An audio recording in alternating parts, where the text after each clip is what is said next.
Good morning, everyone. Good morning. Welcome to the deep peace of God. That's what we're here for. I rest in the deep peace of God. When I read that in the Daily Word and just breathed that in, I felt this sense of calm and rest come into my heart. And I knew that this day was going to be a day for just that, to rest in the peace of God. Doesn't that feel better than having to rush through your day and get things done and accomplish? Wouldn't it be better just to gently rest and know that all things are happening for my awakening? Everything that is happening is for the good. And I can rest in that. I can relax in that. That's all we're being asked to do, to relax into the experience that all is well. Everything is going perfectly to plan, even though it may seem a little crazy out there, even though it seems that there's plenty of evidence to the contrary. Still, I rest in the peace of God, the deep peace of God that allows me to see that all is well. And then I become a vibrating tuning fork to that wellness, to that peace. So we're going to begin today by singing that chant, I rest in the deep peace of God. So let me go ahead and pull that up here so you can all see it as we go.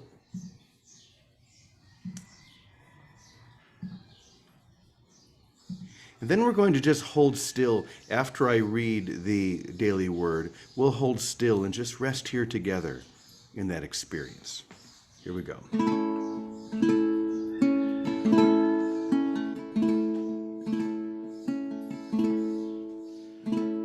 I rest in the deep peace of God. I rest in the deep peace of God. Join me in that.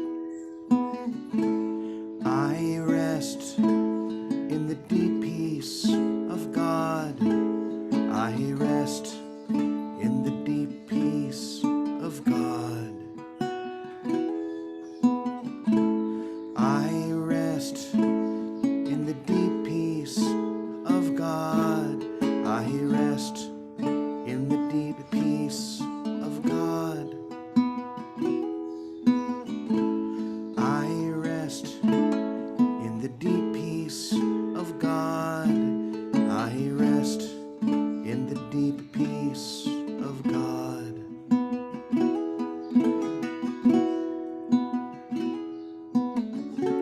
Come to me, all you weary, those who carry such heavy loads, and I will give you the rest that you need. There is nowhere left for you to go to find the deep peace of God. I rest in the deep peace of God. I rest in the deep peace of God. I rest in the deep peace of God. I rest in the deep peace of God.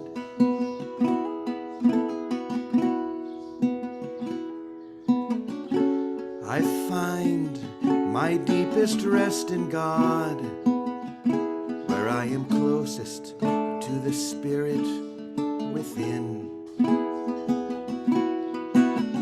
I release now what is and what will be, what was never real and what has never been, in the holy mind of God. I rest in the deep peace of God. I rest in the deep peace of God.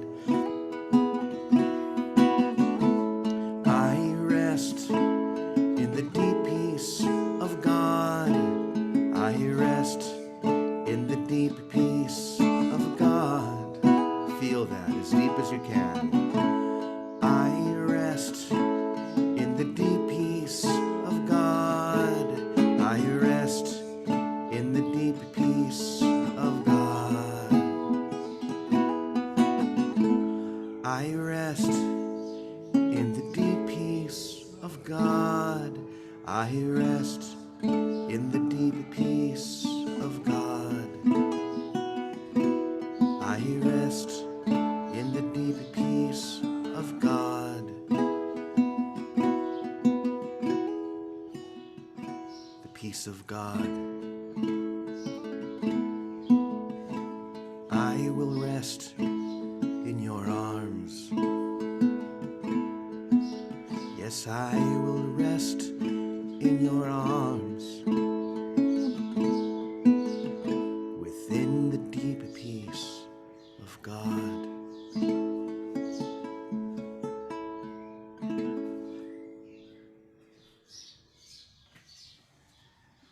I rest in the deep peace of God. My body gives me the power to exercise or perform physical work, and I reward it with rest from labor. My mind uses its creative energy to solve problems and formulate solutions. I nurture my busy mind with time in the silence and meditative stillness. As I rest my body and mind, I find deep, rejuvenating peace in God. So much more than mere indulgence, restful interludes are necessary for my body and mind to function optimally. I do those things that help me to let go and release the busyness of my day. I find my deepest rest in God, where I am closest to Spirit in my mind and heart. I release what is and what will be in faith that the divine presence within is the source of my good. And from Matthew, come to me, all that are weary and are carrying heavy burdens, and I will give you rest. I rest in the deep peace of God. I rest in the deep peace of God. I rest in the deep peace of God. I rest in the deep peace of God. I rest in the deep peace of God. I rest in the deep peace of God. I rest in the deep peace of God. I rest in the deep peace of God. I rest in the deep peace of God. I rest in the deep peace of God. The deep peace of God.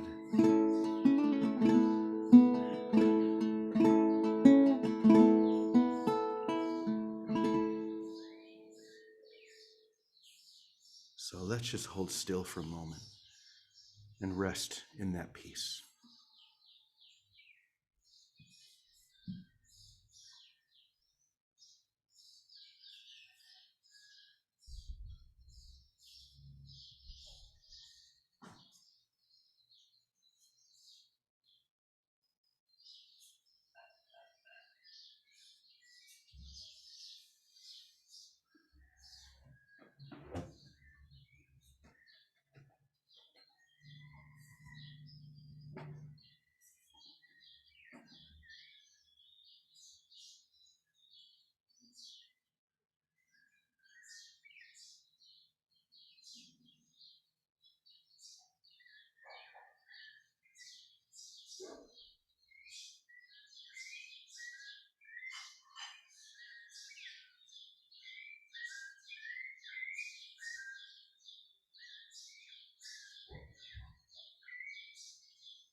So, what is the peace of God?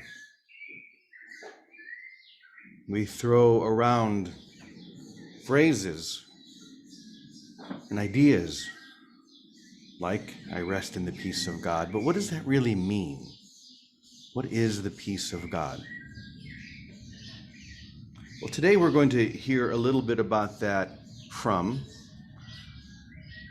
a source that I think is always right at the forefront of everything I talk about and really comes directly from that. But I don't actually read from this very often, even though for many of us this is a big part of our foundation. But when I was asking that question, what is the peace of God? I knew I had to share something from A Course in Miracles because it describes it so perfectly well. In the teacher manual, there is a whole section on this. So let me just read a little bit so we can see if we can touch the essence of what that peace is. So in the manual for teachers, it asks that question, what is the peace of God? And it asks the question, how can it be recognized? How can the peace of God be recognized? And here's how. God's peace is recognized at first by just one thing. In every way, it is totally unlike all previous experiences. In every way, it is totally unlike all previous experiences. In other words, there is no reference point for it here in the world of form. It is beyond the world. That's why one of the other lessons says, beyond this world, there is a world that I want. In other words, I want the peace of God. I want to rest in that state of such deep peace. What St. Paul calls the peace that surpasses all understanding. You see it saying the exact same thing here. You can't understand it with your mind. You can't really define it. But when you feel it, you will know it's true because, as it says, it will be wholly unlike any previous experience. It calls to mind nothing that went before. It brings with it no past associations. It is a new thing entirely. There is a contrast, yes, between this thing and all the past, but strangely, it is not a contrast of true differences. The past just slips away, and in its place is everlasting quiet. Only that. Contrast, first perceived, has merely gone. Quiet has reached to cover everything. So we know that the peace of God is totally unlike everything else. It has no reference point here in this world. You can experience a kind of peace, a restfulness, but that's not the peace of God, is what this is saying. That's great, but there's something beyond it. Once again, the peace that surpasses understanding, the experience of wholeness, of oneness, of completion. What would happen if we just rested there? Allowed ourselves the opportunity to just be still and to have confidence that that is all we need. That the world itself is never going to give that to us, but it's what we want, the desire for that peace. I believe that when that's the only thing we want, that is the energy that we need to catapult ourselves outside of the ego's gravitational force. The ego, like the earth, has a gravitational force that is always trying to keep us here. And we need great energy, just like a rocket ship uses 90% of its energy. I don't know what the exact number is, but it uses most of its energy just to break free. And once it does, all it needs is a little gentle push toward the moon or toward wherever it needs to go. Then it goes. But until then, it takes so much energy. And that's the desire within us for that peace, for that experience. If we want to break free from this gravitational pull, the egoic need to be grounded and to figure it all out and to have it all arranged neatly so that my mind can somehow get it instead of letting it get me. When I let go of all of that and desire only the peace of God and to rest there and to share that and to live that, I find myself just lifting and the propulsion of that desire being strong enough to ultimately catapult me into the direct experience of that peace. And that's what all of these things are pointing to. If we read the Daily Word, if we read A Course in Miracles, if we listen to many of our great teachers, they're all saying the same thing. They're all saying, first of all, what you're looking for ain't here. You're not going to find it here. I know you're looking for it here, but the analogy that I've often used is you've lost something that you dearly love, and you spend all of your time searching for it in the yard outside for days.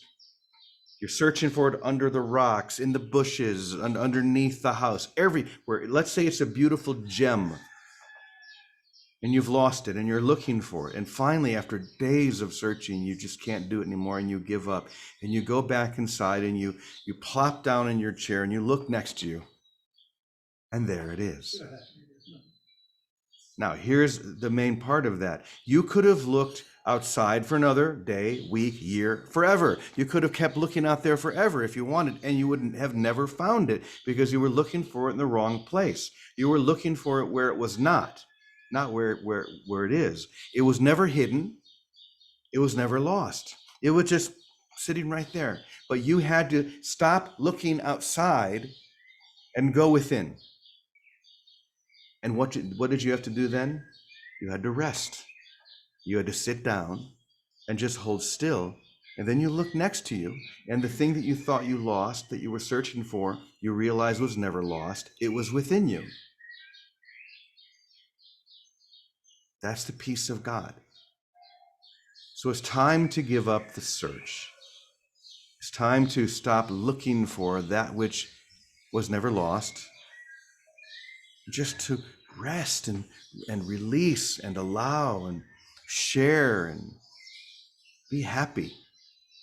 You know, this is so simple when you think about it. Why do we make it more complicated than it needs to be? Once again, just rest in that peace that surpasses understanding. Let's sing that chant one more time. Now that we know what the peace of God is, let's see if we can feel it. I rest in the deep peace of God. I rest in the deep peace of God. I rest in the deep peace of God. I rest in the deep peace of God. I rest in the deep peace of God. I rest in the deep peace of God. I rest in the deep peace of God. I rest in the deep peace of God. I rest in the deep peace of God. I rest in the deep peace of God. I rest in the deep peace of God. I rest in the deep peace of God. Feel it building now. I rest in the deep peace of God. I rest in the deep peace of God.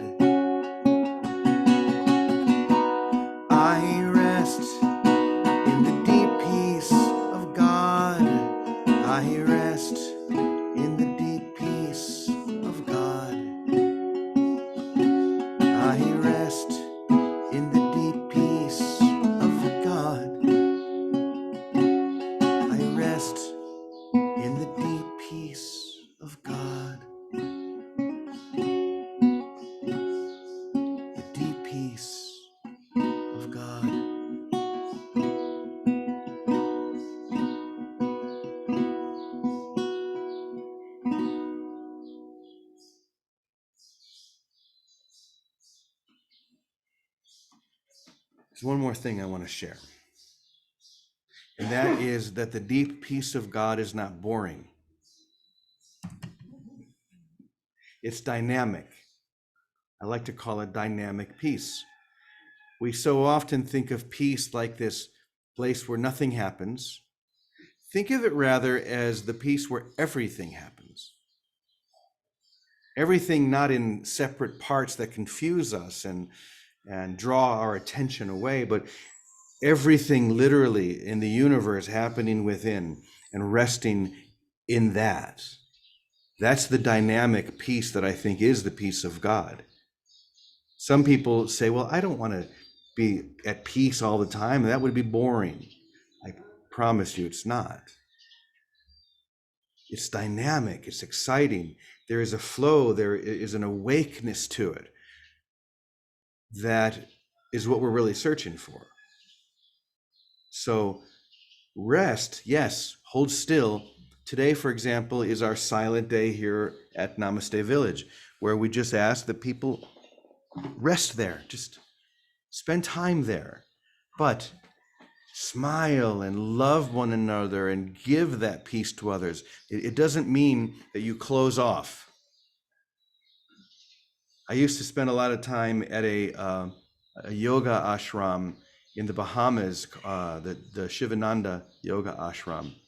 I was brought there many times to do different events, and people from all over the world would go there, and it was great. And we would chant, and we would have beautiful sessions. But one of the things that I noticed is that people didn't look at one another there. They didn't smile or connect at all. You'd be walking down the path, and of course, I'm the type where, I'll look at everyone and I'll bless them. Even if we're not talking, I'll still acknowledge them. And no, they would just look at the ground and just keep walking. And I questioned several people about this. Why do we do this here? And they had whatever explanation they had.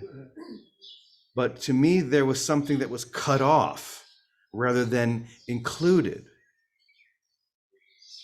And to me, the peace of God includes everything. Everything is included within that.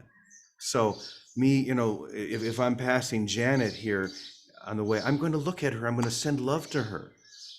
Even if I'm being silent, even if I'm resting in the peace of God, I don't cut myself off. I include everything. All right. So today, Vicky and Teddy are at the doctor's. Teddy's getting some checkup work done, so they're not going to be with us.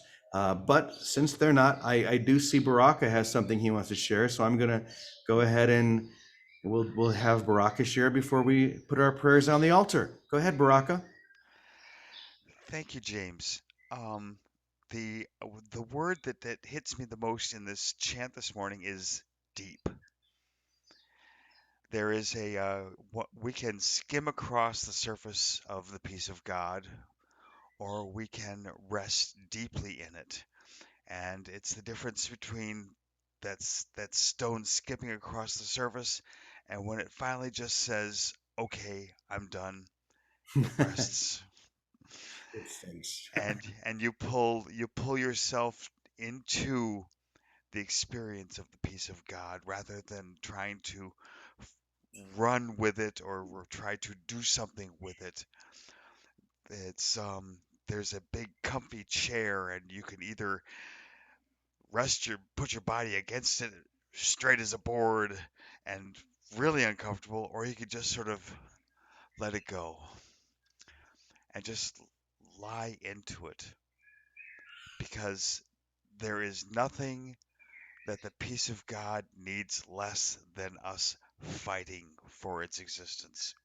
It is already there. It is already happening for us, to us, with us, and we just need to acknowledge that by relaxing into it deeply, deeply into the peace of God. Thank you. Hmm. Yeah, I like the image you used of the stone skipping across the surface. So often that's what we do. We do a little bit here, a little bit there, a little bit over here, but we never go deep. What I always recommend people is whatever path you find, Whatever path resonates with you, stick with that. When we come together, obviously we have lots of different perspectives and we can share those perspectives.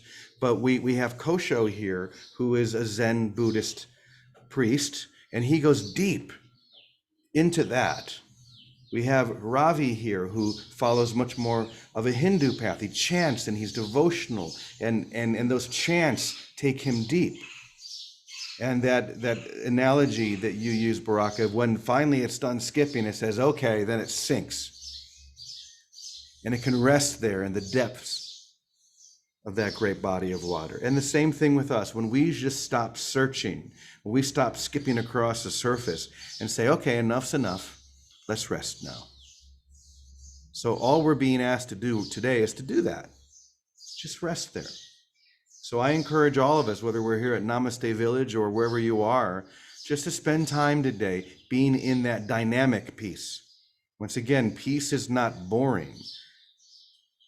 It's really the most exciting thing in the universe, but it's not exciting in the way that we usually think of it as exciting. It doesn't get your blood going. You want to run around and dance. There is a calmness to that excitement because everything is there. Okay. So we go ahead and lay our prayers now upon the altar.